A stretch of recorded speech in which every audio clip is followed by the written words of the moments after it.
पिछड़े वर्गों के कल्याण और महिला सशक्तिकरण के लिए आप निरंतर कार्य करते आए हैं।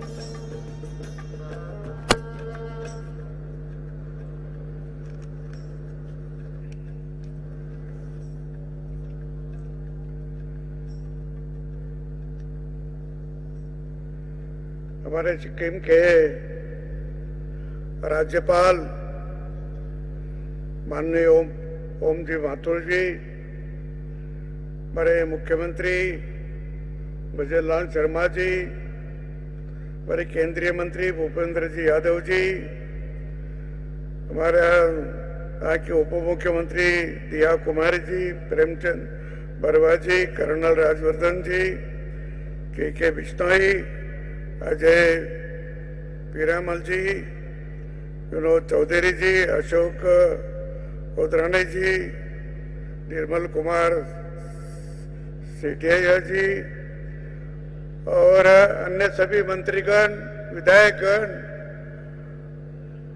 और बाहर से आए हुए सभी भाई और बहनों, मैं अभी कल से अपना यहाँ जो कार्यक्रम चालू हुआ और बहुत बाहर से भी यहाँ अतिथि आए हैं, उन्होंने अपनी इन्वेस्टमेंट करने की यहाँ कल घोषणा भी की है। मैं उनसे यही प्रार्थना करूंगा कि आप यहाँ जो इन्वेस्टमेंट करने वाले हैं वो जल्दी से जल्दी और साल 2 साल में, वर्ष 2 वर्ष में यहाँ प्रोजेक्ट शुरू हो गया, किसी को काम को लगे लोग तो लोग को बहुत आनंद हो जाएगा और इस कार्यक्रम का जो हेतु है वो सफल भी हो जाएगा। अतः राजस्थान के बाहर के प्रवासी भी यहाँ है कि जो पहले राजस्थान में रहते थे अब वो बाहर गए। हिंदुस्तान के कौन से ही छोटे बड़े शहर में जाओ, कौन से शहर में जाओ आप हिंदुस्तान के, वहां अपने को अग्रवाल मिलेंगे, वहां अपने को मित्तल मिलेंगे, गुप्ता मिलेंगे, वहां बंसल मिलेंगे, वहां शर्मा जी भी मिलेंगे, मीना जी भी मिलेंगे, सभी उधर है।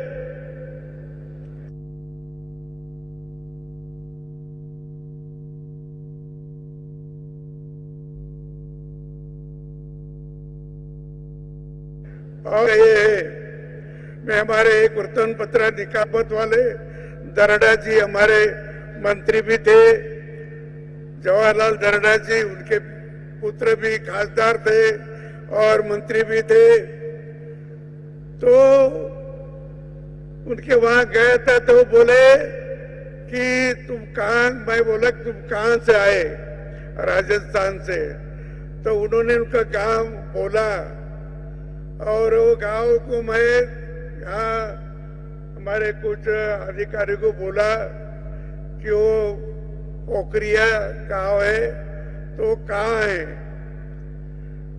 तो मेल्ट्रा के पास वो गांव है। वहां के लोगों को पूछा यहाँ कोई दरडा रहता है क्या? अभी वो गांव में तो नहीं रहा, कि पड़ोस का एक दरडे का फोन मुझे मिला, मैं उनसे बात किया तो बोले वो 2.25 साल पहले, 250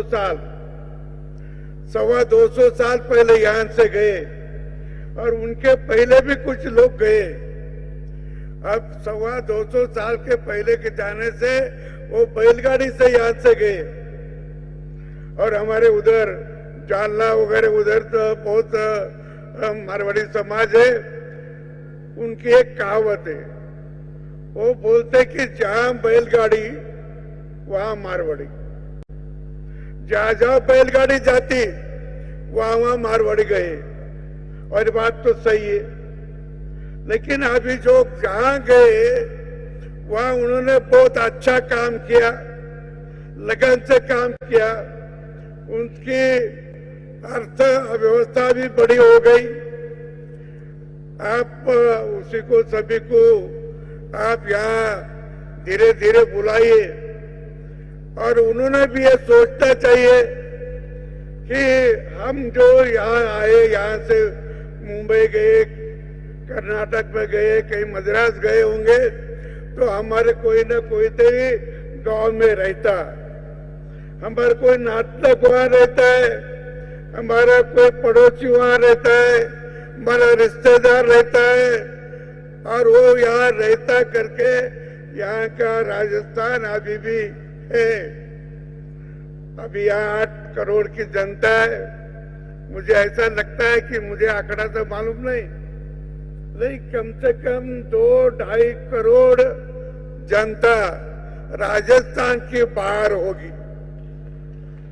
इतनी जनता बाहर अभी भी है, और उन्हीं सभी को जो बड़े लोग हैं उनको आप यहाँ बुलाओ, उनसे से कोई ना कोई यहाँ इन्वेस्टमेंट करने की बात कहो।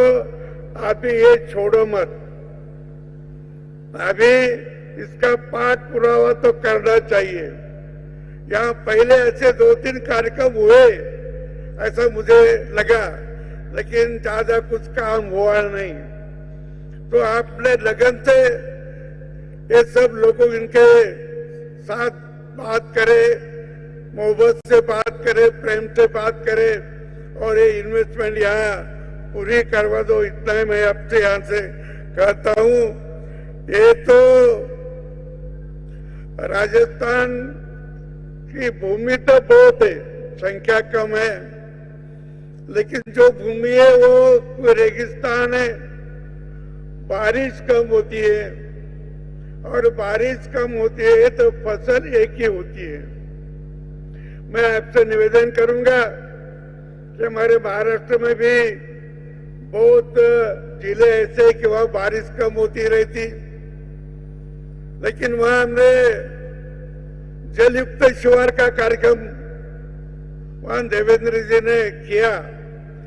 तो बारिश जो गिरती है, तो बारिश का पानी जहां के वहां रोकना, उसको भागने मत देना। जहां के वहां रोका तो जमीन में जाएगा, और जमीन की पानी की जो लेवल होती है वो ऊपर आ जाएगी, और किसी बावड़ी को पानी आएगा, बोर को पानी आएगा, तो खासकर दोबारा पीक लेगा। या एक ही पीक होता है, कई जगह दूसरा होता होगा, लेकिन बहुत सारे जिलों में एक ही फसल होती है। तो यहाँ और एक फसल करना चाहिए, तो भी इसका गरीब जो काश्तकार है उसकी आर्थिक उन्नति हो जाएगी, गरीबों की आर्थिक उन्नति। और यहाँ बहुत बड़े पैमाने पे आदिवासी विभाग है, घुमंतु लोग है, तो उनका ही ख्याल रखे। जो आदिवासी लोग रहते हैं 9 जिला में, कई जिलों में तो 50% से भी अधिक आदिवासी लोग हैं। वो झोपड़ी में रहते होंगे, डोंगर के कड़े में रहते होंगे। तो इसका ही विचार करके वही भी विभाग में अपने कुछ न कुछ कारखाने या जाना चाहिए, तो उनके लोगों को भी वहाँ आदिवासियों को भी काम मिलेगा। ये भी आप करना चाहिए। यहाँ दूध का ये व्यवसाय एक अच्छा है, लेकिन उसको और बढ़ावा देना।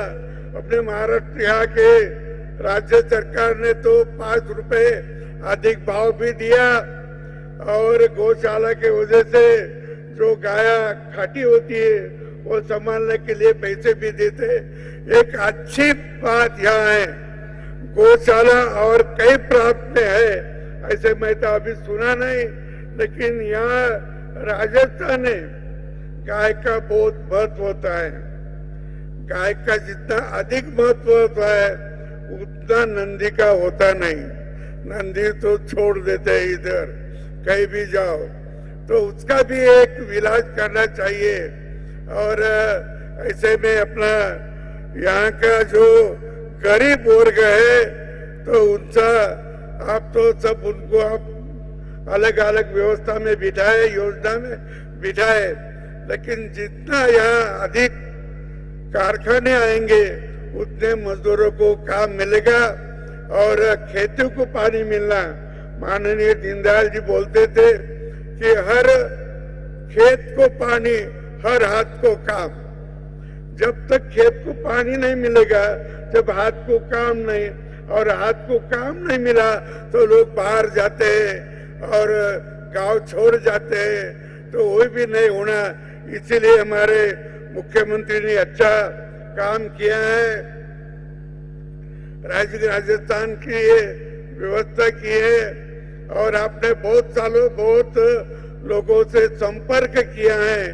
वो संपर्क वैसा ही रहना चाहिए, चाहे तो मंत्रिमंडल के कुछ लोगों को बोलो, कुछ अधिकारी को बोलो, ये साल 2 साल नहीं 5-10 साल इससे लगन रहना चाहिए, तो भी आपने को ज्यादा फायदा होगा, ज्यादा उसका इफेक्ट मिलेगा। और इसका इफेक्ट अच्छा मिलना है तो कम से कम 10-12 साल तो आप लोग को इनसे पीछे पड़ना पड़ेगा, इन्वेस्टमेंट करने वालों को, और ज्यादा से ज्यादा इन्वेस्टमेंट करो। और जिन्होंने की उससे मैं भी रिक्वेस्ट विनती करता हूँ कि आपको भी कुछ इन्वेस्टमेंट करने वाले मालूमात है, आपके सहयोग भी है, राजस्थान के हो तो उनको ये बोलो कि अपना राजस्थान है, अभी राजस्थान को अपने को मजबूत बनाना है, राजस्थान को सुंदर बनाना है, राजस्थान को शक्तिशाली बनाना है, उसके आर्थिक व्यवस्था को ऊंचाई करना है। और ये सब बाहर के लोगों गए वहाँ अच्छे उन्होंने काम किया, इंडस्ट्रीज उनके अच्छी है, तो उससे सभी ने ये अपना लक्ष्य पूरा किया। तो मुझे लगता है कि राजस्थान पिछड़ा नहीं, कोई नहीं बोलेगा, और जल्दी से जल्दी राजस्थान की बहुत प्रगति हो सकती है, लेकिन सभी ने यहाँ लक्ष्य देने की जरूरत है, आप देंगे ऐसा मुझे विश्वास है, ये विश्वास रखता हूँ। और माननीय हमारे मुख्यमंत्री और उनके सभी मंत्रीगण यहाँ जो काम कर रहे हैं वो अच्छा काम कर रहे हैं, और इससे उन्हें अच्छा फायदा भी होगा। मैं भी आपको जो चाहिए वो मदद करने को तैयार है।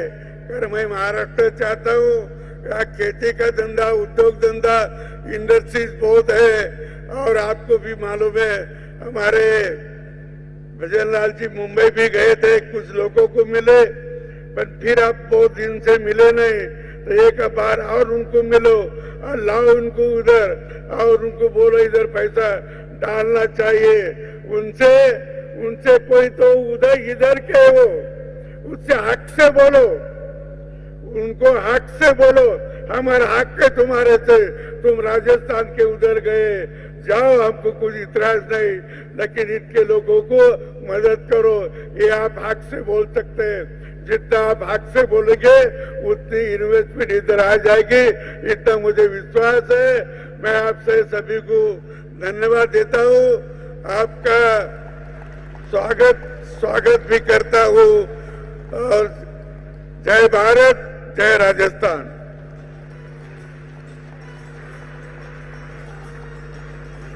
बहुत बहुत धन्यवाद माननीय राज्यपाल महोदय, आपके